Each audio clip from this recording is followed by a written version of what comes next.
Let me begin by saying good morning to all our colleagues who are here today. We are very honored indeed to have this event taking place at the 29th Conference of the Parties to the United Nations Convention on Climate Change. This event has been organized by the co-chairs of the steering committee, the United Nations Steering Committee on SIDS Partnerships, the permanent mission of Palau to the United Nations and the permanent mission of Ireland to the United Nations. And we are fortunate that the representative of the two missions are here. Unfortunately, I will have to convey that the permanent representative of Palau, together with her delegations, have conveyed the apology. They were unable to make it to the conference on a timely basis, so they won't be here today. In fact, they're arriving into Azerbaijan this afternoon. So in that event, we are fortunate to have with us the distinguished representative of the government of the Irish Republic, Dr. Sinead Walsh, Climate Director at the Department of Foreign Affairs, who will be delivering an opening remark on behalf of the co-chairs in today's event. And then straight after the delivery of the opening remark, we will hear a video message from the High Representative of the least developed countries, landlocked developing and small island developing states, Under Secretary General Rabab Fatima. She will deliver her statement via a video message, and then after that we'll go straight into the interactive discussion. So without any further ado, it is my pleasure to welcome Dr. Walsh.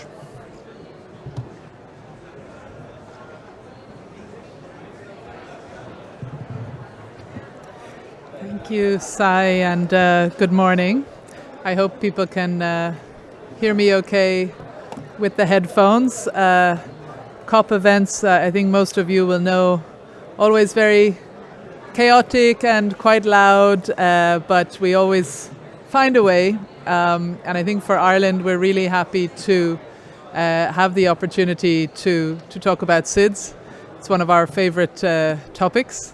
Would you like me to hold this? I'm not doing the presentation. Yeah. I have no slides.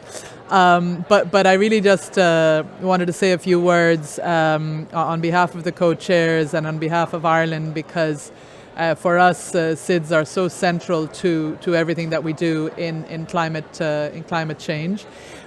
We are, maybe the first, or certainly one of the first countries in the world back in 2019 to have a SIDS policy in our government. And then we ended up in the quite unusual situation that we actually achieved the actions in our SIDS policy and strategy early. So then we had to actually make another one because we had done what we said we were going to do. So at COP last year, we announced our second national strategy for SIDS and our partnership with SIDS. And I don't think anybody at this event would need any reminding of actually how much more acute things have become for SIDS even since 2019, since our first strategy. So we have our new strategy has 57 commitments on how Ireland is working with SIDS. So there's a lot on climate and oceans, as you can imagine, capacity building, advocacy, that kind of thing. And it very much aligns with the Antigua and Barbuda agenda for SIDS. So we've been working now in the first year of the strategy, working with SIDS to look at particularly kind of innovative ways that we can work together on financing, on climate. And I suppose I'm happy also to update. Ireland made a pretty ambitious climate finance commitment back in 2021 at COP26, we said we were going to more than double our climate finance in 3.5 years. And I can confirm that we have done that. 2025 was our goal. So we will spend 225 million on climate finance next year. And we always try to earmark some of that for SIDS. So that's really good. I also just wanted to say how much we endorse the Abbas. I think people at this event will know that's the Antigua and Barbuda agenda, and we're really keen to see how we can actually help to achieve this. Really happy to have been appointed as the co-chair of the UN Steering Committee on Partnerships for SIDS with Palau. And really, happy to be working with DESA as well and the High Rep for SIDS on this agenda. And again, I think we very much emphasize within that co-chairing the central importance of the climate finance access and the access of SIDS to climate finance. I think that's really, really central, and we're quite keen. We've already started this actually to work with the international finance institutions, other donors, other stakeholders, so that we can really prioritize these SIDS partnerships, as well as looking at those kind of innovative mechanisms as well. We're involved in hosting the annual SIDS Partnership Awards, which I think are a great initiative, and the IRIS, or the Infrastructure for Resilient Island States, were the winner of the environmental category this year. So it's great that we'll be able to learn more about what they do, I think. And also we're supporting the SIDS Global Business Network, thinking again about those innovative approaches. How can we get the private sector more involved? So I suppose on our own side then, we've been looking at how can we increase our own climate finance for SIDS. One of the things we're doing is we set up a special SIDS trust fund within the Asian Development Bank. So we've contributed 14 million euros so far to that, and we've started a new partnership with New Zealand, also with the governments of 6 of the Pacific Islands on essentially supporting low carbon development. And we're looking then at the Caribbean and doing some work on climate resilient housing actually in the Caribbean, as well as doing work on oceans in the Caribbean as well. Really happy to see the UN agreement on the BBNJ that colleagues will be aware of, the biodiversity beyond national jurisdiction. And then we're also putting some of our finance behind, how can we help the SIDS build their own capacity to engage on the BBNJ. So we have a new partnership now with the World Maritime University to help SIDS on that. I think marine protected areas, one of the reasons maybe is not obvious, but one of the reasons why SIDS are so important to Ireland is that we are an island. So we understand some of the challenges that come along with that. We have our sea area is about, depending on how you count it, between 7 and 10 times the size of our land area. So we're very much trying domestically to improve our level of protection of marine protected areas and to increase our scope, and at the same time then trying to help SIDS to do the same thing. So we're giving 5 million, for example, to Blue Action Fund, who are working on enhancing MPAs in both LDCs and SIDS. And maybe the last thing I would just mention, which I think is a really excellent program. So we also bring SIDS fellows to Ireland, and we support them to do master's degrees. So we have about 70 SIDS fellows from 28 different SIDS in Ireland at the moment, and we often meet them. Juliette is here from my team, and our team often meet them to get those kind of insights that they have on the climate and oceans agenda. So we really appreciate that program, and I think from the SIDS they really appreciate it as well.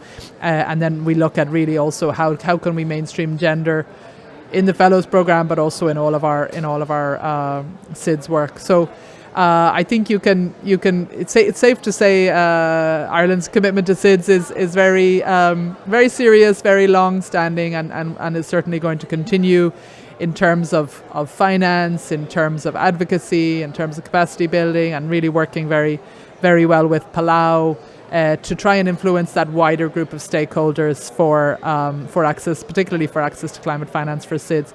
So yeah, looking forward to hearing the discussion, and I might come in then later on in closing and reflect a little bit more. Thanks very much.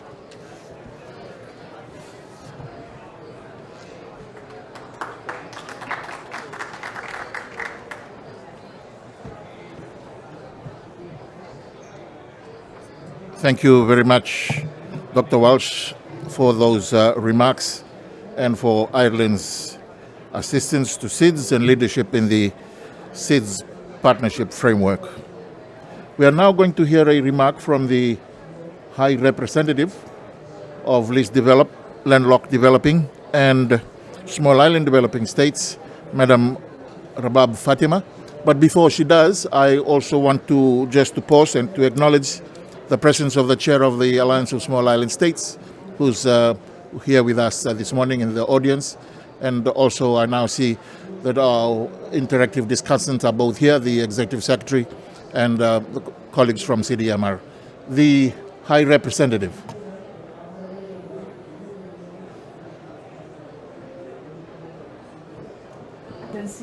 Distinguished delegates, I thank the co-chairs of the Steering Committee on Partnerships for SIDS and UN DESA for co-organizing today's event with us.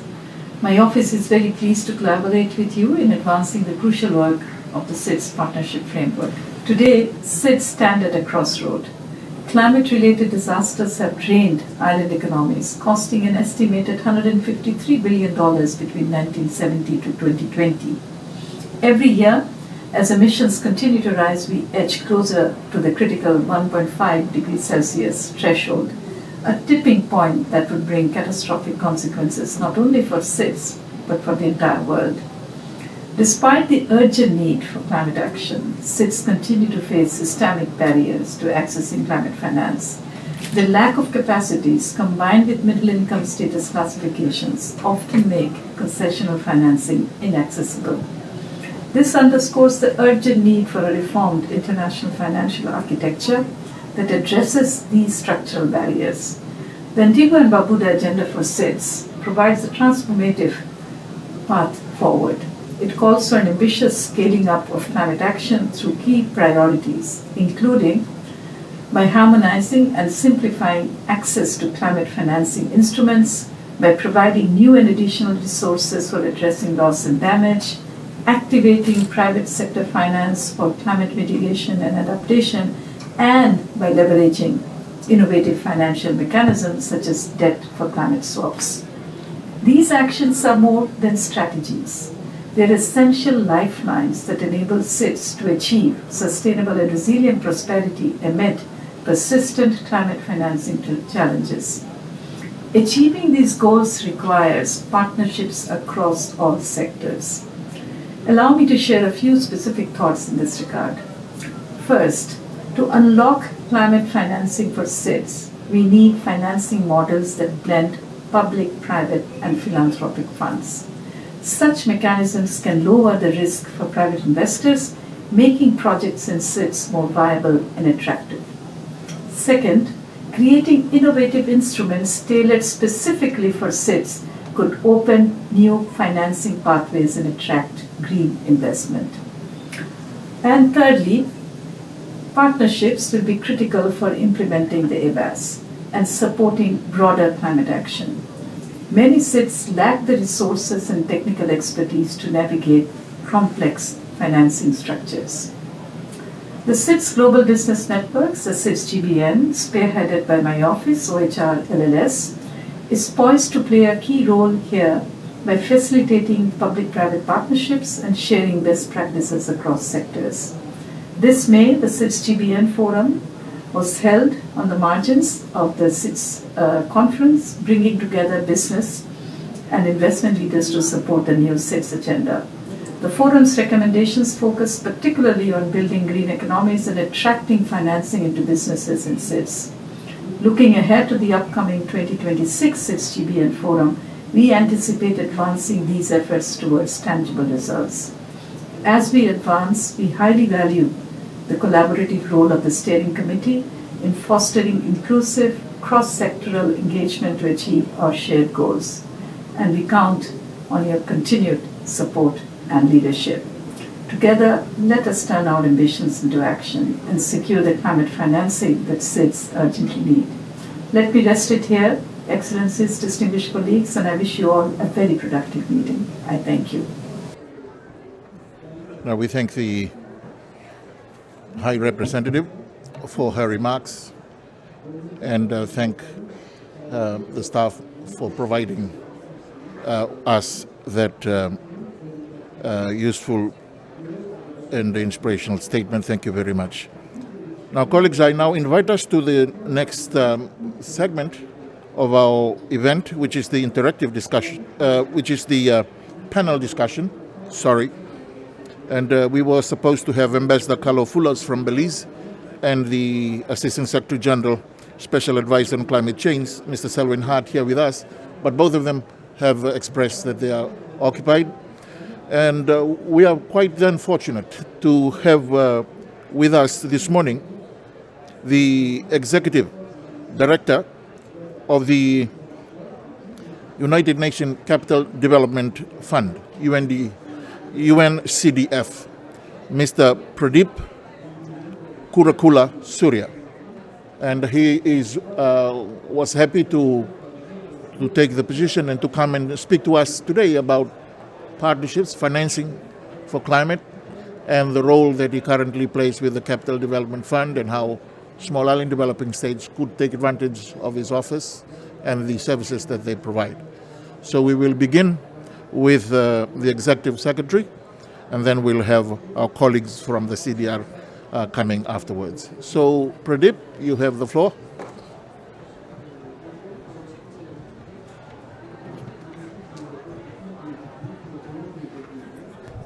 Thank you, Sai.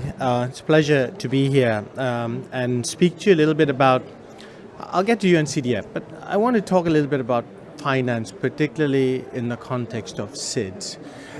And I'm coming at it from 18 years of working with UNDP, where I spent much of my time there helping countries to access public money from funds like the Global Environment Facility, the Green Climate Fund, and so on and so forth.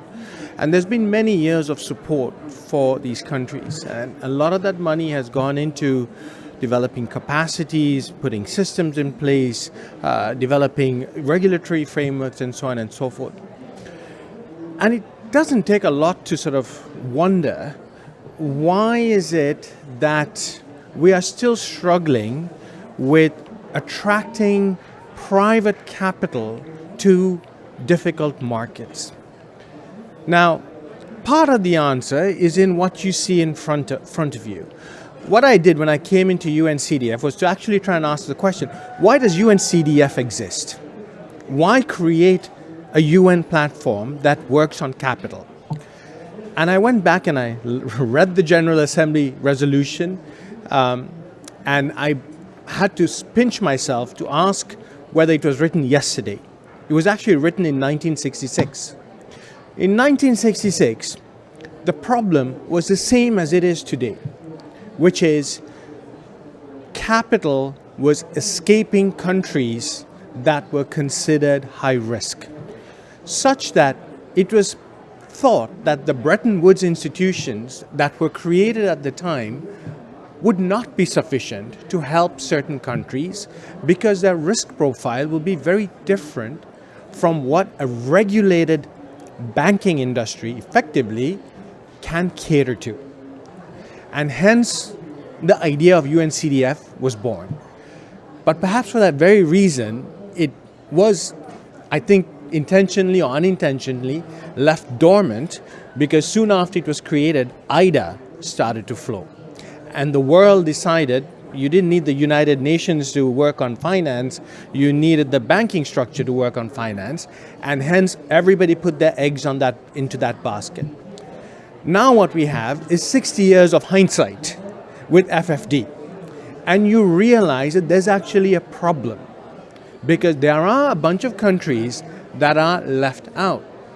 So I asked myself, what's happening here?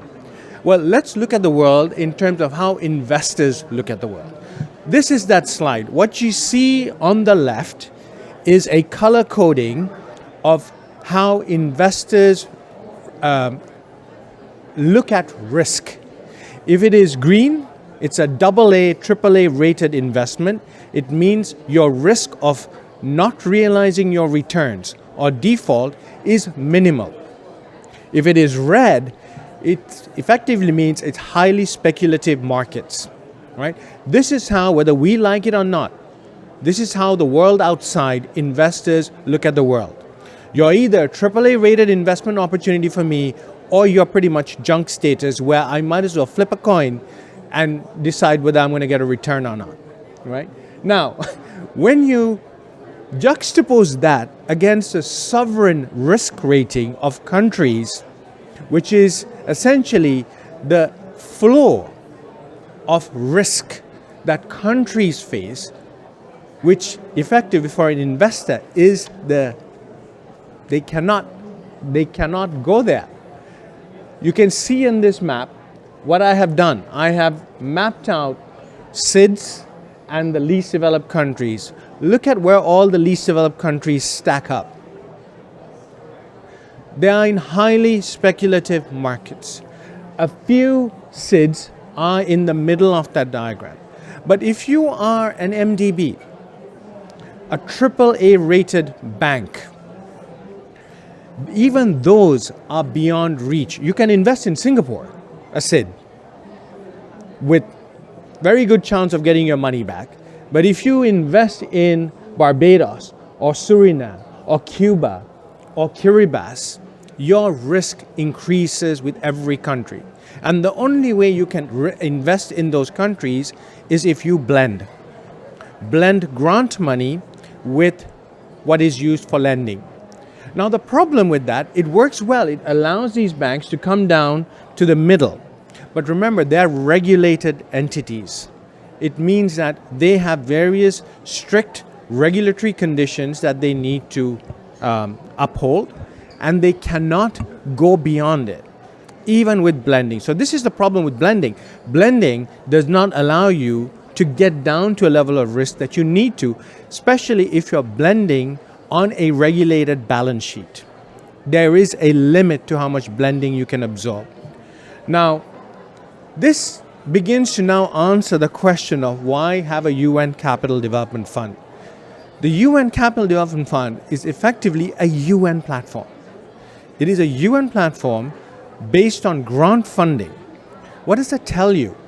It tells you that this institution was set up to essentially absorb risks.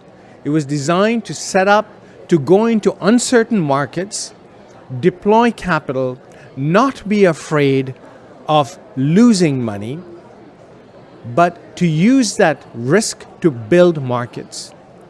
And this, in my humble view, is what is needed to overcome the hurdle of crowding in private finance into difficult markets. Because without that kind of platform to absorb risks, good luck trying to get banks that have your savings accounts, my savings accounts, pension funds to go into those markets. We ourselves will not allow it. Governments don't allow it, and banks within national boundaries are not permitted to do it because there are regulations that limit how much risks these banks can absorb. So this is not theory. I went and looked at the investments of all the MDBs and the special purpose funds. This is what I found. I color-coded them in terms of their risk profile. So you can see a very clear pattern, right? Most of the investments are going towards safe investments. You use blending to get down to a level of risk that you can accommodate, but it doesn't take a genius to figure out what's happening right at the bottom. Remember, right at the bottom, the reds, who's down there? Can I go back? Oh, I can't go back. Oh, you remember. Oh, there you go. Who's down there? There you go. So the amount of capital that actually gets down there is minimal. So I thought to myself, oh, you know what? It's the banks. I'm sure it's fine. We have all these other funds that are also investing. So I said, oh, let me go look at the Green Climate Fund. What's happening with the GCF?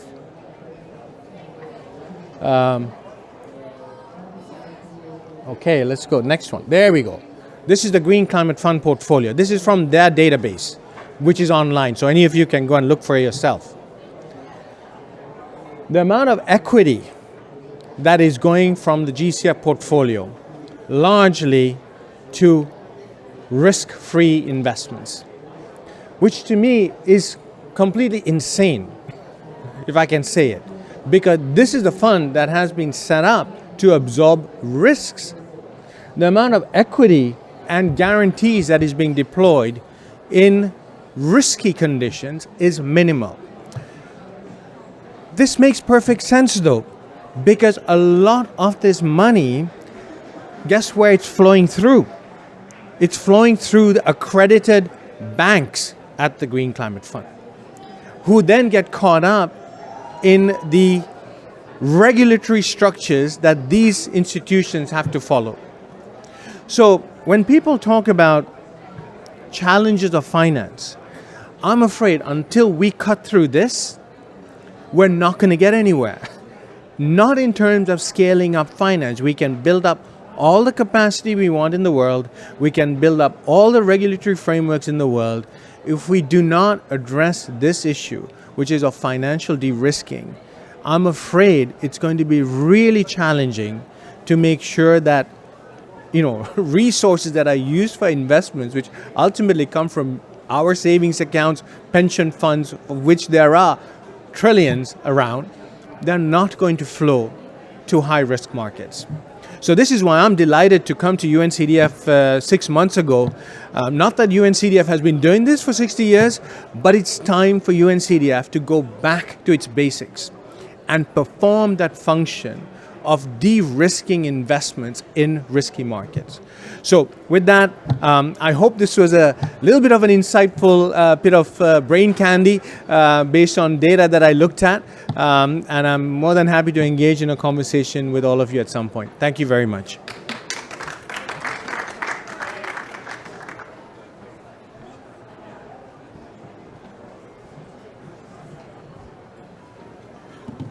Thank you very much, Mr. Executive Secretary. Pradeep, that was quite an insightful presentation. We appreciate very much your coming today to speak to us about this. I'm sure there are audiences here who are also part of the SEEDS constituency, learning a lot from what you've said, and looking forward to your leadership, and we are wishing you well as you take charge of the funds. So thank you very much. Now we are moving to our next panelist. About 4 years ago, we established the SEEDS Partnerships Award to reward the most noteworthy partnerships in SEEDS. And this year, we were fortunate that one of the recipients of that SEEDS Partnerships Award was the colleague who will be speaking to us today from the Resilient CDRI. And he's Mr. Ramjar Narashimhan, the Senior Director and Program Management and Technical Support for the Coalition for Disaster Risk Resilient Infrastructure of CDRI. And he's going to be here to speak about the activities, and also want to congratulate the CDRI for being the recipient of this year's Partnerships Award, which shows the interest and the support you have for SEEDS. Please, you have now the chair. Run.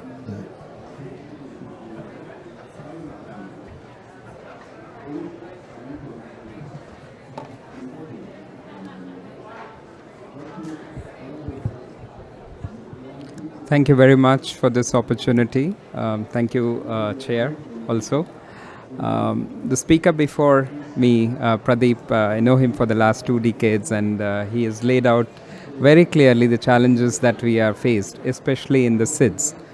And we'd like to, talk a bit more about one of our initiatives, which tries to address to a certain extent some of these issues.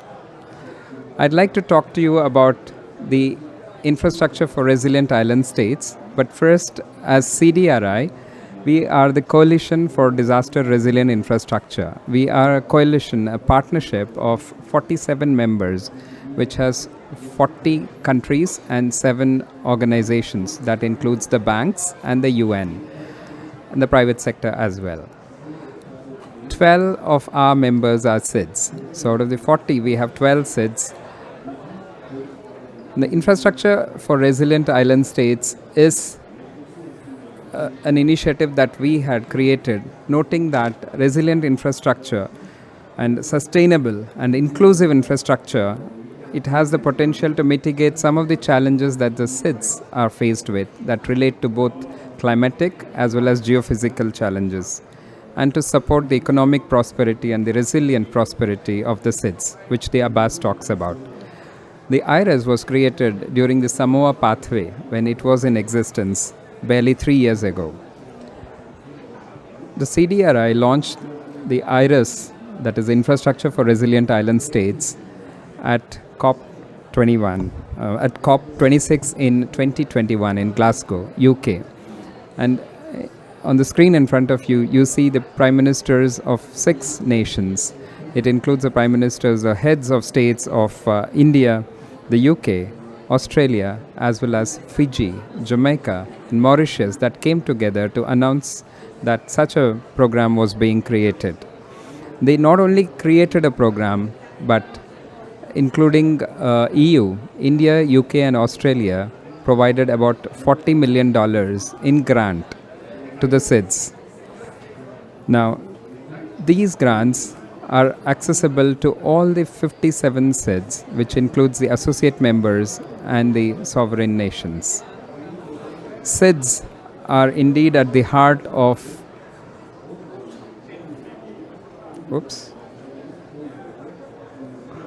the governance of IRIS.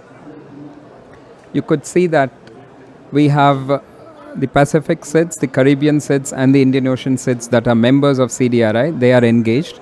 But the IRIS is an initiative that is co-created and co-managed, co-owned by...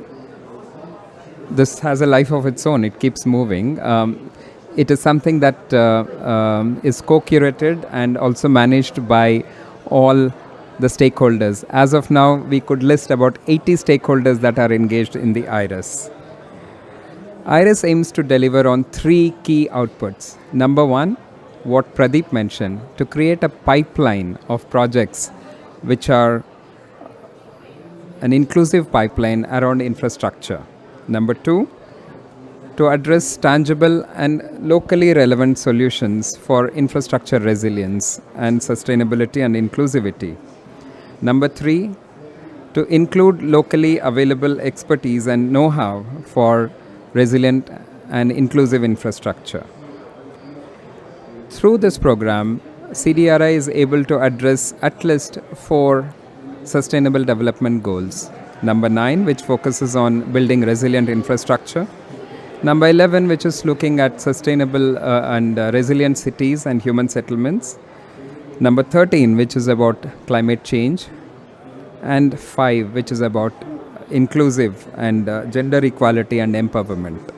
So our programs are geared around all of these 4 elements, and these reflect in the IRIS results framework. IRIS promotes equal partnership and collaboration between the countries, and it is driven by the needs and demands of the SIDS themselves through a process of co-creation. At the SIDS 4, IRIS also focused on strengthening partnerships around, enhancing the advocacy for resilient infrastructure. And we were able to contribute to including resilient infrastructure and enhancing the focus in the Abbas through our inputs. Also, as already shared by Sai, IRIS was awarded the UN SIDS Partnership for 2024, and we thank the co-chairs, Ireland and Palau, for their consideration. as well as for the members that actually advocated and made this possible. And in the IRIS first call,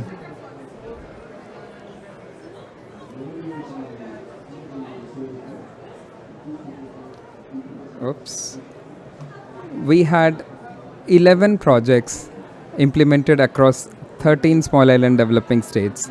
This tries to provide a snapshot, and all the themes, it covered themes ranging from transportation, ranging from energy, infrastructure, telecommunications, early warning, education, disaster risk reduction, coastal infrastructure protection, among others.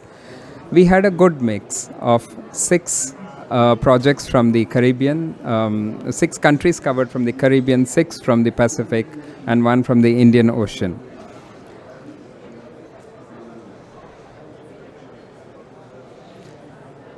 We then had the opportunity to announce the second call. In the first call, we had about $5.8 million that were provided as grants to these 13 SIDS under 11 projects. The second call, we took the opportunity at the Antigua and Barbuda SIDS 4 conference to announce the launch of the second call, the themes of which were exactly aligned with the ABAS. And we had about 8 million that was allocated for the second call. I'm very happy to share that, if the screen allows me to go, yes, it was around 5 priority sectors: transportation, power, telecommunications, water infrastructure, health infrastructure, education, but around the priorities relating to policies, regulatory frameworks, project preparation. Pradeep touched upon, the Executive Secretary UNCDF touched upon the need for ensuring that grants actually help in mobilizing additional resources, and that's exactly what IRIS is set out to accomplish, wherein the grant of up to $750,000 can then help the SIDS mobilize additional resources. That's where we are looking at. And also to support capacities for implementation and management, and creating data that can help in implementation as well as development of projects. So this provides a snapshot of the second call, and it is closed on the 31st of August. But I'm happy to announce that later, next week, on the 18th, we will be looking at announcement of the applications which have been successful. We hope to have at least 14 proposals awarded. And this is the event where you could actually join us, where we would look forward to announcing the awardees under the second funding cycle. We have an event that is focused on unlocking investments for climate resilient and sustainable investments in SIDS. That will happen at the CDRI Pavilion, not far from here. That is G14B on the November 18th between 3:45 and 5:15, where we hope to have heads of states from some of the SIDS as well as senior dignitaries, and those that will be informed later this week about their applications. We look forward to having you there, and thank you for this opportunity to talk about IRIS, which is a program that has a generous funding of Australia, European Union, India, and the United Kingdom. Thank you so much.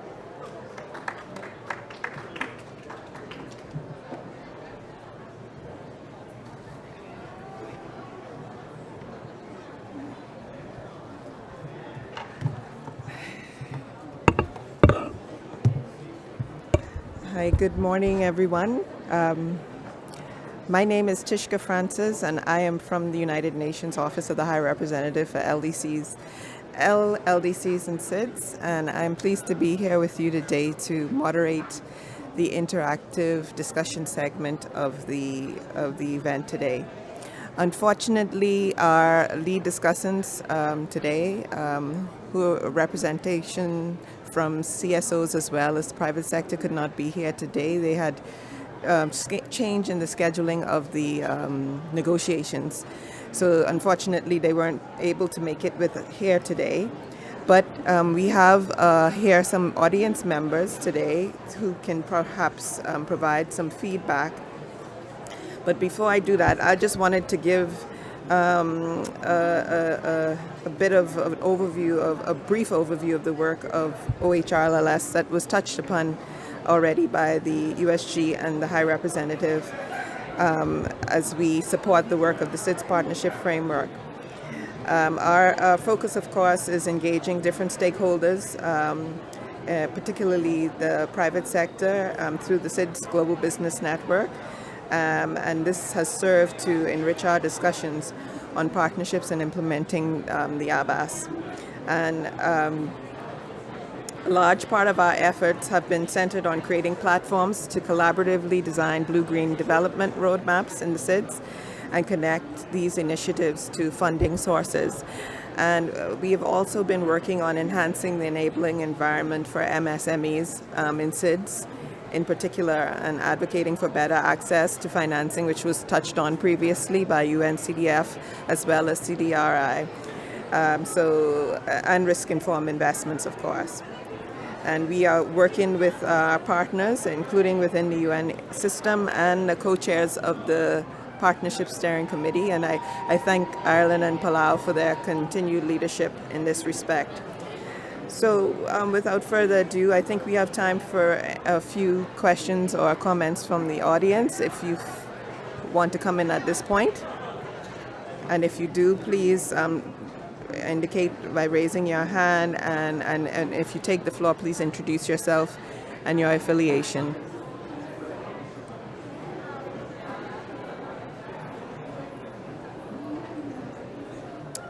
I see none at this time, which perhaps saves us on a bit of time. But if there are no calls for the floor, I would just like to join Sai from UN DESA in thanking all of you for your contributions, including the panel. These have certainly been helpful in helping us to better understand how we can support the SIDS partnerships. So with that, then, I can hand it over to our co-chair from Ireland for any closing thoughts you might want to share. And thank you again, everyone.